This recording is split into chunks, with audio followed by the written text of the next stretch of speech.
السلام علیکم ورحمۃ اللہ تعالی وبرکاتہ۔ نحمده ونصلی ونسلم علی رسولہ الکریم وآلہ وصحبہ الکرام اجمعین ومن تبعہم بإحسان الی یوم الدین، اما بعد فاعوذ باللہ من الشیطان الرجیم، بسم اللہ الرحمن الرحیم۔ وَقُلْ لِلْمُؤْمِنَاتِ يَغْضُضْنَ مِنْ أَبْصَارِهِنَّ وَيَحْفَظْنَ فُرُوجَهُنَّ الآية۔ صدق اللہ مولانا العظیم وبلغنا رسولہ النبی الامین الکریم ونحن علی ذلک لمن الشاہدین والشاکرین والحمد للہ رب العالمین۔ آئیے سب سے پہلے اپنے آقا و مولا تاجدار مدینہ صلی اللہ تعالی علیہ وسلم کی بارگاہ مقدس میں درود شریف کا نذرانہ پیش کریں، پڑھیں بآواز بلند، اللہم صلی علی سیدنا محمد وعلی آل سیدنا محمد واصحاب سیدنا محمد وبارک وسلم علیہم۔ حضرات اگرامی،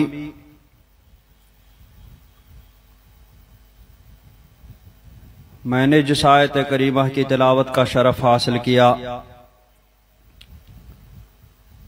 اس میں اللہ رب العزت اپنے محبوب سے فرماتا ہے کہ محبوب، مومن عورتوں سے تم فرما دو کہ وہ اپنی نگاہیں کچھ نیچی رکھیں اور اپنی شرمگاہوں کی حفاظت کریں۔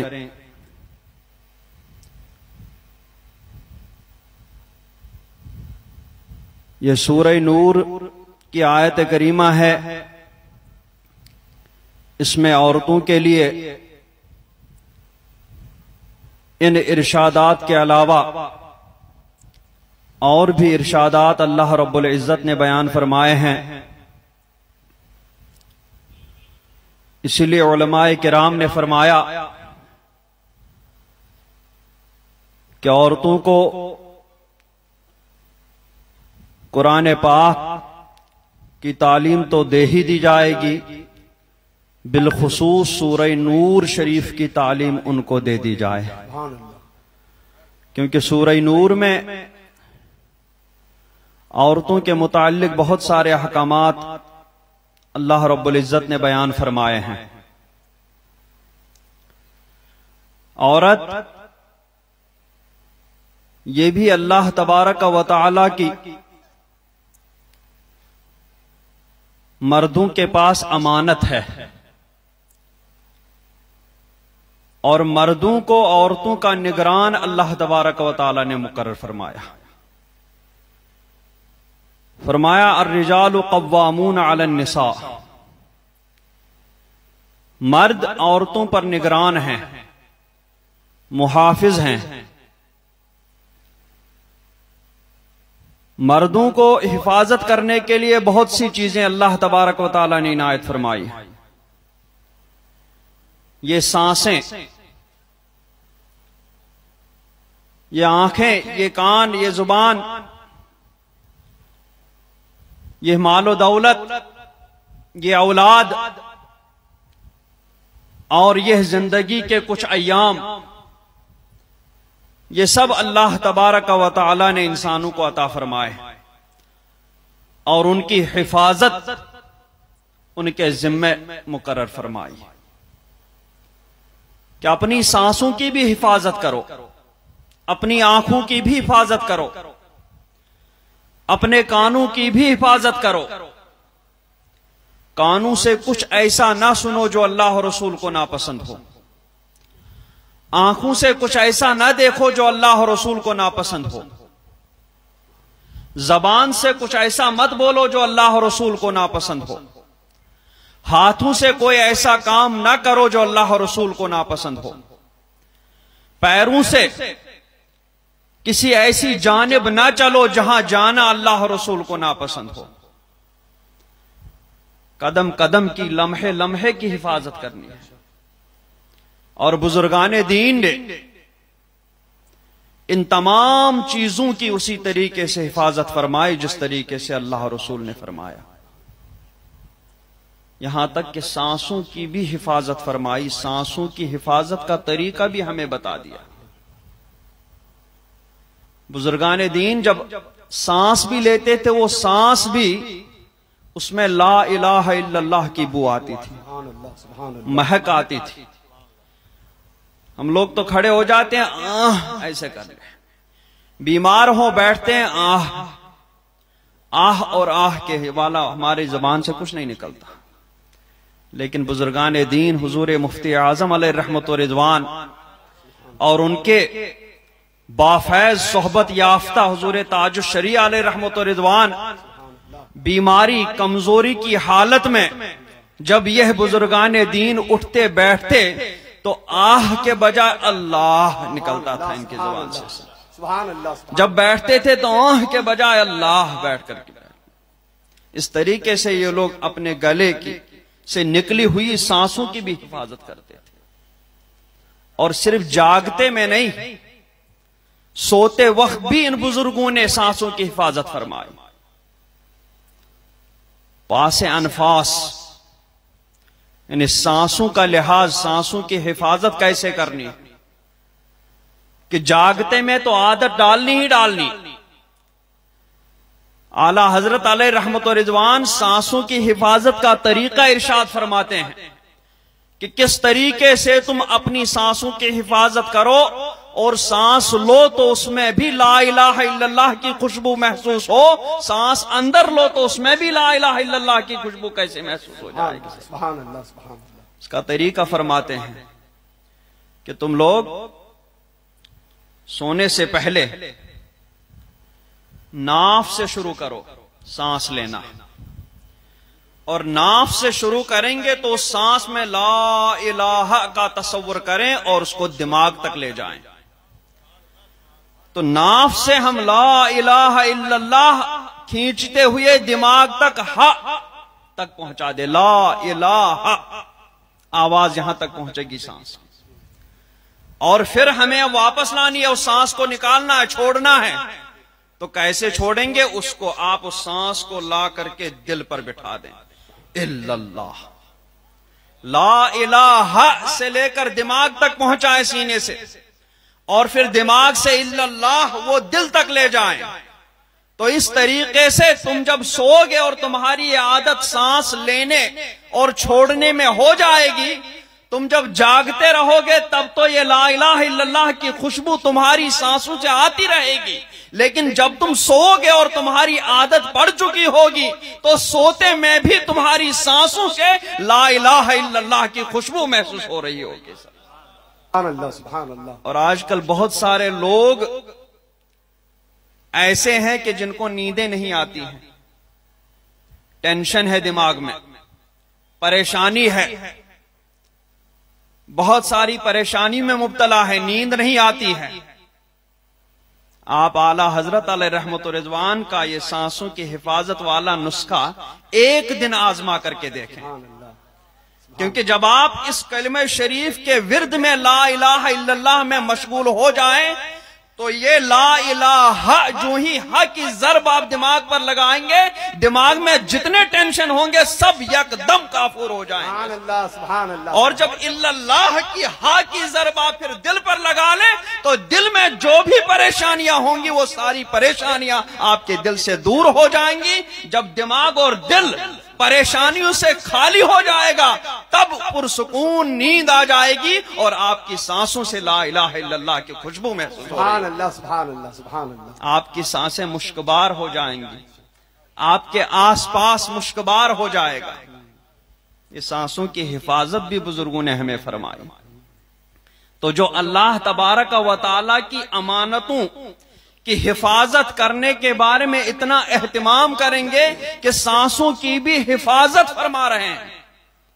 وہ اللہ تبارک و تعالی کی اتنی بڑی امانت، عورت، لڑکی، اولاد،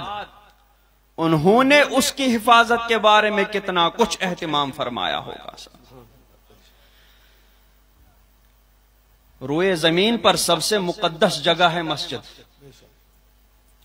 مسجدیں سب سے مقدس جگہیں ہیں روئے زمین کی، کیونکہ وہ اللہ تبارک و تعالی کی خاص جلوہ گاہیں ہیں. اور سرکار نے تاکید فرمائی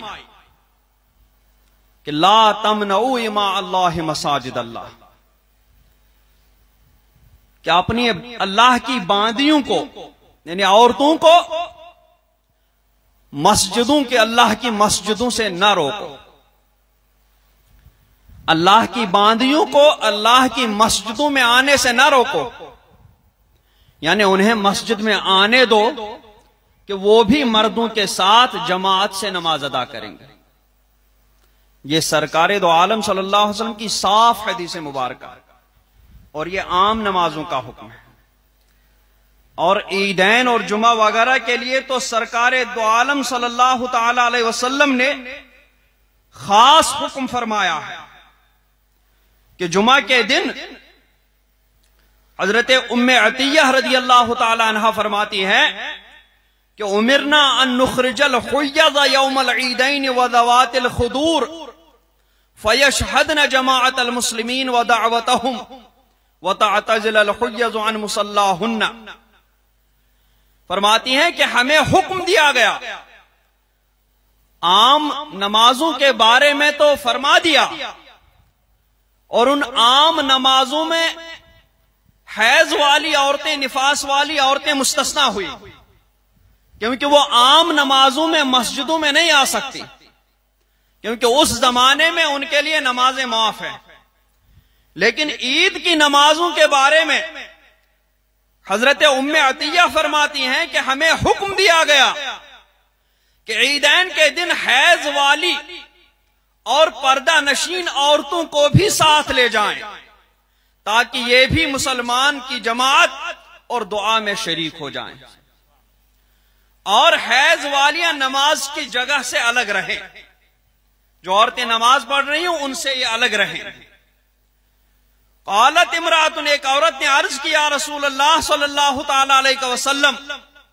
احدانا لیس لہا جلباب، کہ یا رسول اللہ صلی اللہ تعالی علیہ وسلم ہمارے ہاں بعض عورتیں ایسی ہیں جن کے پاس چادر نہیں ہوتی ہے کہ جس کو اوڑھ کر کے وہ نماز میں شریک ہو جائیں. تو سرکار نے فرمایا لِتُلْبِسْهَا صَاحِبَتُهَا مِنْ جِلْبَابِهَا، کہ اس کی جو ساتھی عورت ہے وہ اپنی چادر میں سے کچھ حصہ کاٹ کر کے اس کو دے دے اور اس کو بھی اپنے ساتھ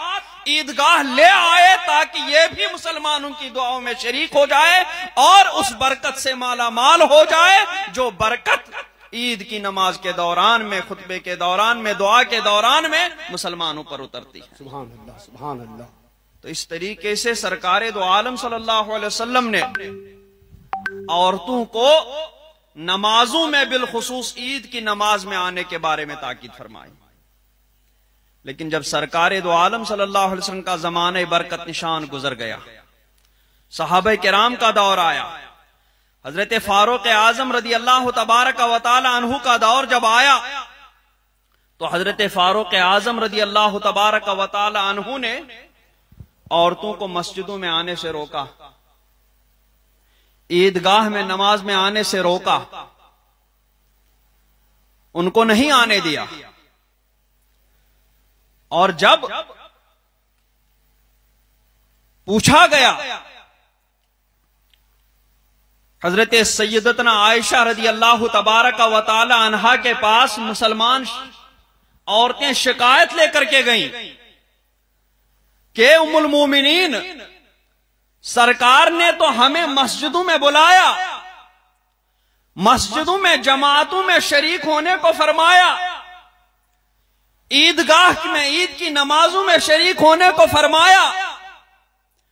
لیکن عمر نے سرکار کی احادیث کے خلاف کر کے ہمیں کیسے انہوں نے مسجدوں میں جانے سے روکا. یہ عورتیں حضرت سیدتنا عائشہ صدیقہ رضی اللہ تعالی عنہا کے پاس شکایت لے کر کے گئی حضرت فاروق اعظم کی. تو حضرت سیدتنا عائشہ صدیقہ رضی اللہ تبارک و تعالی عنہا نے ارشاد فرمایا کہ لو علم النبی صلی اللہ تعالی علیہ وسلم ما علم عمر، کہ اگر سرکار دو عالم صلی اللہ تعالی علیہ وسلم وہ دیکھتے عورتوں کی طرف سے جو حضرت عمر نے دیکھا تو ما اذن لکن فی الخروج، تو تمہیں ہرگز نکلنے کی اجازت نہیں عطا فرماتے. یہ حضرت سیدتنا عائشہ صدیقہ رضی اللہ تعالیٰ عنہ نے اس وقت ارشاد فرمایا، اور ارشاد فرمایا کہ لو ادرک رسول اللہ صلی اللہ تعالیٰ علیہ وسلم ما احدث النساء، کہ اگر نبی کریم صلی اللہ تعالیٰ علیہ وسلم وہ ملاحظہ فرماتے جو عورتوں نے باتیں اب پیدا کی ہیں، تو لمنعہن المسجد کما منعت نساء بنی اسرائیل، تو ضرور انہیں مسجد سے منع فرماتے جس طریقے سے بنی اسرائیل کی عورتوں کو منع کیا گیا تھا. انہیں بھی پہلے اجازت تھی، لیکن جب انہوں نے ایسی باتیں ایجاد کی، ان کی طرف سے ایسا فساد ظاہر ہوا، تو بنی اسرائیل کی عورتوں کو بھی مسجدوں میں آنے سے روکا گیا. تو حضرت عائشہ نے فرمایا کہ اسی طریقے سے سرکار بھی اگر ان باتوں کو ملاحظہ فرماتے جن باتوں کو عورتوں نے ایجاد کیا، تو سرکار دو عالم صلی اللہ علیہ وسلم بھی عورتوں کو مسجدوں میں آنے سے ضرور منع فرماتے. اور وہ تو سرکار فاروق اعظم رضی اللہ تبارک و تعالیٰ عنہ کا زمانہ تھا، جس کے خیر القرون ہونے کی گواہی خود، خیر القرون ہونے کا ارشاد خود سرکار دو عالم صلی اللہ علیہ وسلم نے فرمایا تھا. اس زمانے میں حضرت سیدنا فاروق اعظم رضی اللہ تبارک و تعالی عنہ نے عورتوں کو اللہ کے گھر مسجدوں میں آنے سے روکا، مسجدوں کی حاضری سے روکا، عیدگاہ کی حاضری سے روکا. کیوں؟ اس لیے کہ عیدگاہ جانے میں ان کی طرف سے فتنہ پیدا ہو چکا تھا، مسجدوں میں جانے سے ان کی طرف سے فساد کا خطرہ تھا. تو اس فساد کے پیش نظر حضرت فاروق اعظم نے ان کو مسجدوں میں آنے سے ہی روک دیا، اور حضرت عائشہ صدیقہ رضی اللہ تبارک و تعالی عنہا نے اس پر اٹھنے والے سوالات کا جواب دے دیا. صحابہ کرام نے اس کی تائید فرمائی، اور وہ تو خیر القرون تھا، بہترین زمانوں میں سے 3 زمانوں میں سے ایک زمانہ تھا، صحابہ کرام کا زمانہ تھا، اکابر صحابہ کرام موجود تھے، سرکار دو عالم صلی اللہ علیہ وسلم کے خود تربیت یافتہ موجود تھے. تو اس زمانے میں جب عورتوں کی طرف سے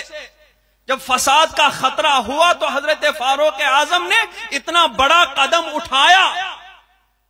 کہ جس حدیث میں سرکار نے خود فرمایا تھا کہ عورتوں کو مسجد کی حاضری سے نہ روکو، حضرت فاروق اعظم نے ببانگے دہل عورتوں کو مسجدوں کی حاضری سے روکا. اور حضرت عائشہ نے اس کی تائید کر کے فرمایا کہ اگر سرکار بھی ان باتوں کو دیکھتے جو حضرت عمر نے دیکھی، تو وہ بھی ضرور عورتوں کو مسجد کی حاضری سے روک دیتے. بے شک، سبحان اللہ سبحان اللہ. اور اس کے بعد کے زمانے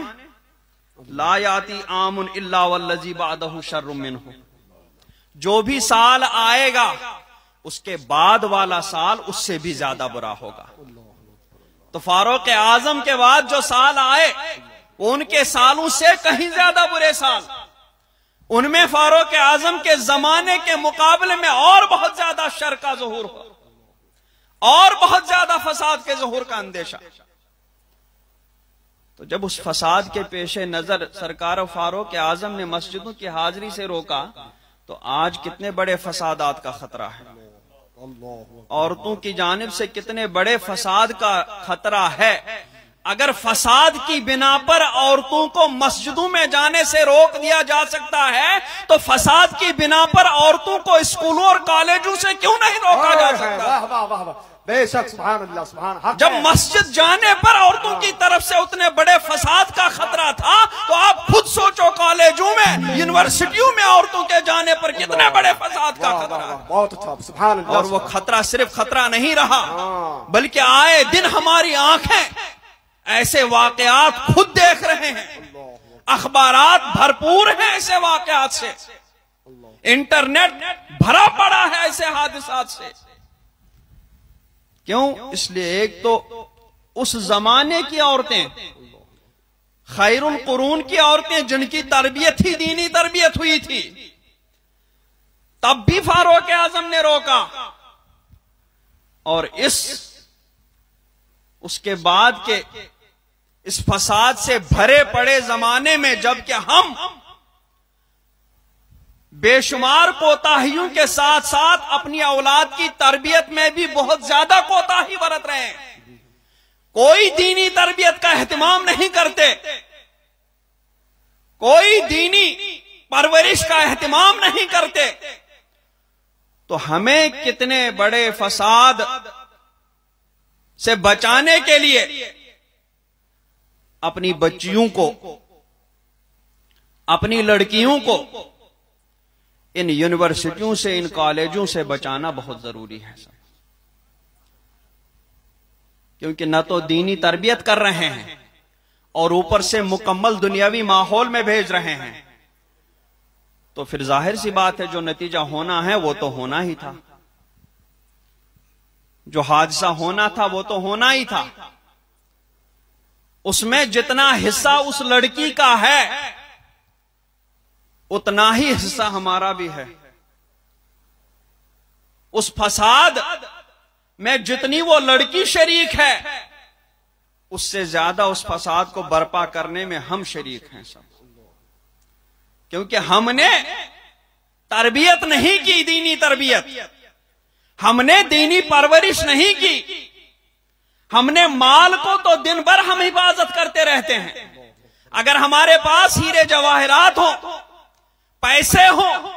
تو دن میں 10 مرتبہ ان کو دیکھتے ہیں تجوری کھول کھول کر کے کہ ہمارا پیسہ محفوظ ہے کہ نہیں ہے سب، لیکن اپنی لڑکیوں کو ہم دن میں 1 مرتبہ بھی نہیں دیکھتے ہیں کہ ہماری لڑکیاں دن بھر کیا کرتی ہیں، کہاں جاتی ہیں، کدھر جاتی ہیں، کیا کیا انٹرنیٹ چلاتی ہیں، کیا کیا موبائل میں کرتی ہیں، ہمیں اس کا کچھ اندازہ نہیں ہے، کیا کیا دیکھتی ہیں، کیا کیا سنتی رہتی ہیں۔ مال و دولت کے بارے میں اتنی حفاظت اور لڑکیوں کے بارے میں اتنی لاپرواہی۔ سب سے پہلے تو لڑکیوں کو موبائل ہی سے روکو، بلکہ بچوں کو مکمل طور پر ہی موبائل سے روکیں، اور اگر ناگزیر ہو جائے تو پھر اس موبائل کو چیک کرتے رہیں کہ وہ لڑکیاں موبائل میں کیا کیا کرتی رہتی ہیں، ہماری اولاد موبائل میں کون کون سا کام کرتی ہے، اس موبائل پر نظر رکھو، اولاد پر نظر رکھو،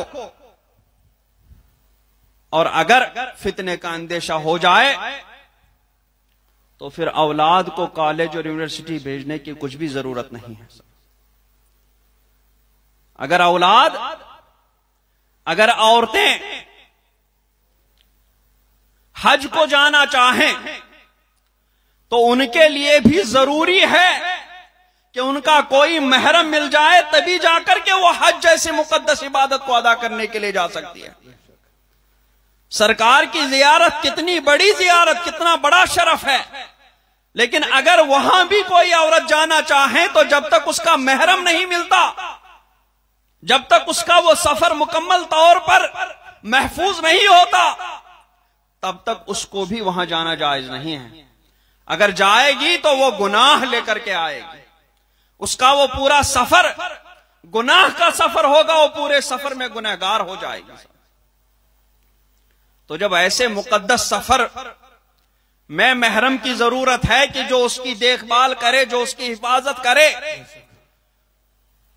جہاں پر سرکار کی زیارت کرنا مطلوب ہے، جہاں پر اللہ تبارک و تعالیٰ کے مقدس گھر کا طواف، اس کی عبادت کرنا وہاں پر مقصود ہے، تو وہاں پر جانے کے لیے جب اتنے زیادہ حفاظت کا اہتمام کیا گیا کہ حفاظت میں ہو کر کے جاؤ تبھی جاؤ، ورنہ اگر نکلی باہر سے تو نافرمان کہلاؤ گی، گنہگار ہو جاؤ گی۔ تو ہم جو کالج بھیج رہے ہیں اپنی لڑکیوں کو، تو ہم کھلا چھوٹ دے کر کے بھیج رہے ہیں، نہ کسی کو ساتھ بھیج رہے ہیں، نہ راستے میں ان لڑکیوں پر نظر رہتی ہے اور نہ کالج پہنچ کر کے ان پر نظر رہتی ہے۔ جب ایسی بات ہے تو ان کی طرف سے جو نتیجہ سامنے آنا ہے وہ یقیناً ویسا ہی ہوگا کہ جس کو دیکھ کر کے ہمیں بہت زیادہ تکلیف ہوتی ہے۔ تو اس لیے مسلمانوں، ڈاکٹر بننا فرض و واجب نہیں، لڑکیوں کا انجینئر بننا فرض و واجب نہیں، یہ تو نئی تہذیب آ گئی کہ ہر ایک کو یکساں، ورنہ عورت کے مقاصد مختلف، مردوں کے مقاصد مختلف، ضرورت ہے کہ عورتوں کو ان کا مقام بتایا جائے، مردوں کو ان کا مقام بتا دیا جائے۔ بے شک صحیح۔ عورتوں کے نان و نفقے کی ذمہ داری مردوں کے اوپر، کیونکہ مردوں کو اگر یوں کہہ لیں کہ ایک ہوم منسٹر اور ایک فارن منسٹر، مرد اگر فارن منسٹر خارج کو سنبھال رہے ہیں تو عورتوں کو داخل میں سنبھالنا پڑے گا۔ پولیس اور آرمی، بی ایس ایف، ان میں سے جو بھی کوتاہی کرے گا ملک کا ہی نقصان ہونے والا ہے۔ اگر داخلی امور سنبھالنے میں پولیس نے کوتاہی کی تو ملک کا اندرونی حصہ، ملک کا داخلی حصہ درہم برہم ہو جائے گا۔ اور اگر بارڈر پہ آرمی نے، ملٹری نے کوئی کوتاہی کی تو بھی ملک درہم برہم ہو جائے گا۔ تو اسی طریقے سے عورت داخلی امور کی ذمہ دار نگران ہے۔ وہ اگر گھر کے داخلی امور کو سنبھالے گی تو وہ گھر بھی بقائے نور بن جائے گا، وہ بھی آرام دہ اور دینی پرورش گاہ بن جائے گا۔ لیکن اگر عورت نے داخلی امور سنبھالنے میں کوتاہی کی تو پھر وہ گھر کا نظام درہم برہم ہو جائے گا۔ اب آپ سوچیں کہ اگر عورتیں گھر چھوڑ کر کے وہ بھی باہر کام پہ جانے لگیں تو پھر گھر میں کوئی نہیں بچا گا، تو گھر کا نظام درہم برہم تو ہونا ہی۔ اس لیے عورت کے مقاصد ہیں کہ وہ گھر بار کو سنبھالے، اور مردوں کی ذمہ داری ہے کہ وہ باہر سے کما کر کے، کسب کر کے اس عورت کو اور اپنے اہل و عیال کو کھانے پینے کا سامان فراہم کرے۔ سبحان اللہ، سبحان اللہ۔ ان میں سے جو بھی کوتاہی کرے گا وہ اپنے گھر کو درہم برہم کر دے گا، اور ایک گھر درہم برہم ہو گیا پورا معاشرہ درہم برہم ہو جاتا ہے۔ تو نئی اسلام نے عورتوں کے بھی مقاصد بتا دیے ہیں، مردوں کے بھی مقاصد بتا دیے ہیں۔ تو ضرورت ہے کہ اس وقت انہی مقاصد کو لوگوں کے سامنے واضح کر دیا جائے کہ عورتوں کو اسلام نے کیا کیا کام دیے ہیں، انہیں وہ کام بحسن و خوبی ادا کرنے چاہیے۔ مردوں کو کیا کیا کام دیے ہیں وہ ان کاموں کو بخوبی نبھائیں، تبھی جا کر کے ان کا گھریلو نظام اچھا ہو جائے گا، بہترین ہو جائے گا۔ لیکن نئی تہذیب کے مطابق اگر یکساں حقوق ہو گئے، مردوں عورتوں کی ذمہ داریاں برابر کر دی گئیں، مردوں کی طرح عورتیں بھی گھر سے باہر نکلنے لگی، اور باہر عورتوں کے ساتھ ساتھ دوسرے مردوں کا، ان کے ساتھ دوسرے مردوں کے ساتھ میل ملاپ، اٹھنا بیٹھنا ہو گیا شروع، تو اس کے بعد سمجھ لینا کہ پورا ملک کا نظام ہی درہم برہم ہو جائے گا، اور اس کے جو نتیجے ہونے ہیں وہ نتیجے ضرور یقیناً ہمارے سامنے آنے والے ہیں۔ اسی لیے کسی شاعر نے کہا تھا، وہ اندھیرا ہی بھلا تھا کہ قدم راہ پر تھے، وہ اندھیرا بھی بھلا تھا کہ قدم راہ پر تھے، روشنی لائی ہے منزل سے بہت دور ہے میں۔ تو عورتوں اور مردوں کو اس بات پر خاص دھیان دینا چاہیے کہ انہوں نے جو اولاد کی پیدا کی ہے، انہیں اللہ تبارک و تعالی نے جو اولاد دی ہے، اس اولاد کی تربیت کا خاص اہتمام کریں، اس اولاد کی پرورش کا خاص اہتمام کریں، اس کی تربیت اسی طور پر کریں جس طور پر اللہ اور رسول نے فرمائے، تاکہ وہ اولاد خود اپنے لیے بھی نفع بخش بن جائے اور اپنے والدین کے لیے بھی سکون کا باعث بن جائے، اور کوئی ایسا کام نہ کرے کہ جو کام والدین کے لیے بھی باعث شرم و حیا، باعث شرم، باعث عار بن جائے، اور وہ کام والدین کے لیے موت کی تمنا ہونے پر مجبور کر دے۔ اللہ تبارک و تعالی ہمیں اس نئی تہذیب کے شر سے محفوظ رکھے اور ہماری ماں بیٹیوں کی حفاظت فرمائے، ہمارے دینی ماحول کی حفاظت فرمائے، کیونکہ اندرونی دشمنوں کے ساتھ ساتھ بیرونی دشمن بھی اس بات میں لگے ہوئے ہیں۔ ہم اپنی اولاد کو تربیت دیں کہ ان الدین عند اللہ الاسلام، کہ دین اللہ کے نزدیک صرف اسلام ہے، اور وَمَن يَبْتَغِ غَيْرَ الْإِسْلَامِ دِينًا فَلَن يُقْبَلَ مِنْهُ، جو بھی اسلام کے علاوہ کوئی اور دین چاہے اس کی طرف سے ہرگز قبول نہیں کیا جائے گا۔ تو دین صرف اسلام کا دین ہے. یہی ہم بچوں کی گھٹی میں بھی پلا دیں، یہی ہم ان کی تربیت میں ڈال دیں، تو انشاءاللہ الرحمن جب بچپن میں ہی ان کی دینی پرورش اس طور پر ہو جائے گی تو وہ آگے کوئی بھی ایسا کام نہیں کرے گی کہ جس کام سے ہم لوگوں کو شرمندگی اٹھانا پڑے، ذلت و رسوائی اٹھانا پڑے.